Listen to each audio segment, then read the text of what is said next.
in the foothills of the Appalachian Mountains. I have to say that. I did get a superlative, and it was Miss Joe Burns High School. And best looking. Because I still had my bloom, Amy. And I was, but I only graduated 42 people in a town of 500 where we grew dark fire tobacco. I'm kidding. But they didn't even have a funniest. Now that I think about it, and that would have been my favorite. Yeah. I know that would have been my children got it at their school, funniest, because they're funny.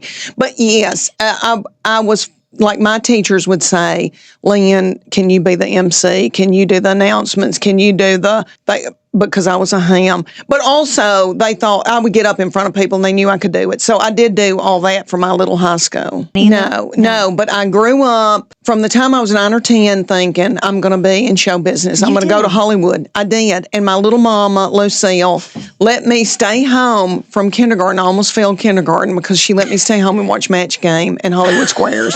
I loved Paul Lynn. But I loved that. I grew up watching, Lucille Ball, Carol Burnett, and all that. And my mama would say, you're going to Hollywood. Yes, you can go because you've got blonde hair on your body and you'll photograph well. And I thought, I can make it.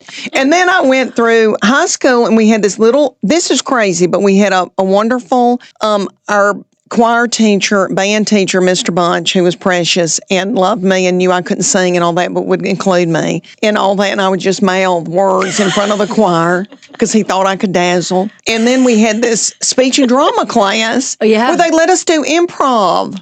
And I loved it.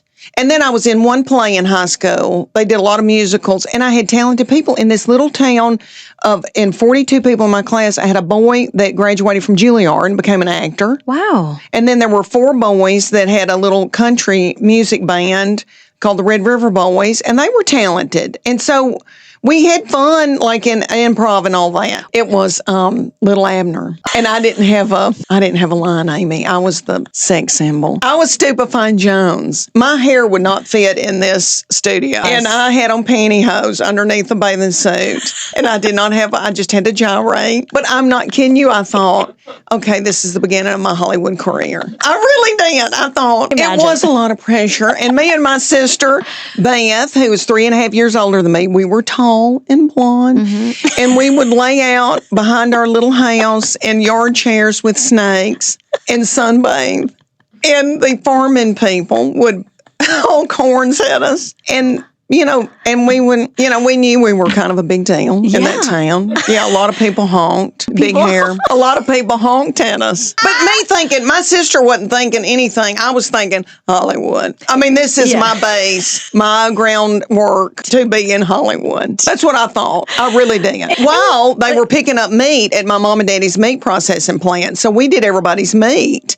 So people would drive up in trucks. It was behind our house and look down at us laying in a yard chair with copperheads around us because there was no swimming pool. We had to drive into town to get to a swimming pool. That's how rural. Right. Baby oil and sun damage. And I don't mean to be Debbie Downer, but I had a melanoma when I was 21 from laying out with all those copperheads. And then... And so you always get a female dermatologist. I love men, but female, they'll measure your toenails and like they are thorough. Yeah.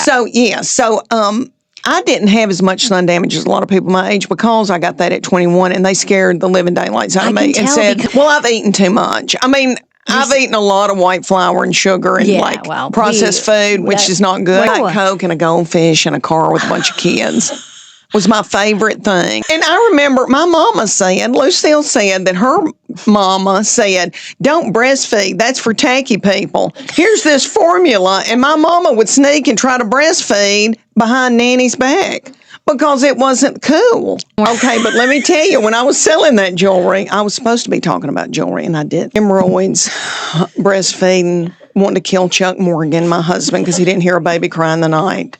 But they had given us a speech, and I would take this big jewelry case and put it out, and then somebody would have like a coconut cake, brownies, a dip, and I was supposed to give this presentation, and that's where I think I started stand-up. I mean, I didn't know what Hollywood was going to be stand-up, but Chuck Morgan and I, before we married, went to, and let me go back to say, I did peak in high school. I went to college, and I was like, I went downhill and was doing horrible things. Even though my girls go, Mom, it's not that bad what you were doing. But to me, it was bad. Like, I wasn't going to class, and I would try to flirt with boys. Like, can I have your notes? And they look pissed. But I was smoking cigarettes, and I was going to clubs. I was smoking cigarettes, and I loved them. I'll just say, they shorten your life. Boy, were they. They are fun. And now you're kind of ashamed to tell people, order a Diet Coke. You're like, okay, we were both waiting tables. I was waiting tables at this place, and he was a new person. He'd gone back to MBA school and was going to wait tables there. And they took this training group through, and he's very tall, 6'4", was very thin. I always say he looked like a praying mantis. He was too thin. And he walked through, and I said, oh, you're tall as a tree. And he went, sorry. And I thought, another butthole's come to work at Grady's. And then we would have these meetings. I mean, that was it. And then we would have these, we'd just stand on the wall waiting to be seated, or the table to be seated. And he would just stand next to him. He was very quiet. And I didn't know he was falling in love with me. And then we would have a meeting with the manager, like what the shift meeting. And I got a big baked potato with sour cream and butter on it. And he said, you shouldn't be eating all that fat. Because he had been getting really lean. Praying mantis lean, and put cottage cheese on his baked potato. And I remember, I guess, but I thought, butthole. Yeah. Then I would say to a girlfriend, waiting tables, I like your Dooney and Burke purse. He would bring me a Dooney and Burke purse the next day with a big ribbon, but hadn't spoken to me. And then buying my cigarettes, like, yeah, I'll get you a pack of cigarettes. And then we, thought this is it. And then he was like, you smell bad. And then started nagging me over it. Thank goodness. He nagged me until I quit, because I probably would still be sitting here smoking if it wasn't for Chuck Morgan. And I think it's because he's a math person and I'm an artist. A lot of praying in a bathtub.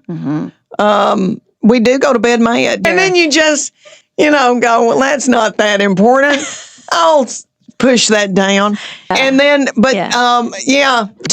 in there and know that yes, he is a math person, and that he is going to not be fun. That find the fun where you can. I've had old women go, rely on your friends, girl, because they want to talk. Men, you're right. Men sit there and get less and less where they don't want to talk. They get quieter and quieter, and they just zone out. And so you do. I talk to my girlfriends. He goes, you're always on the phone. Yeah, I need somebody to talk to, Chuck.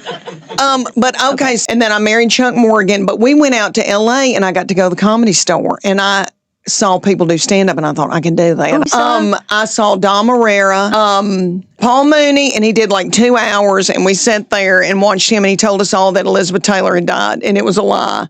But it was funny. He goes, Elizabeth Taylor has passed. And everybody went, he goes, I'm just kidding. But I saw all these wonderful people, and I thought, I can do that, I can do that. Now I know what that is. But anywho, so then I married Chuck Morgan, moved me to the Appalachian Mountains, and I sold that jewelry. But I was in a living room with darling women who were also had hemorrhoids and all that. Okay, well, I tell you, when I was doing the jewelry, the company noticed that I was booking so far in advance that they asked me to start speaking at their big things. And then I knew I could do it. Right. But I also said, 2 women, book a party with me now or see me in Las Vegas later, which is very arrogant. But I saw it, Amy. I thought, I'm going to do this. Yeah.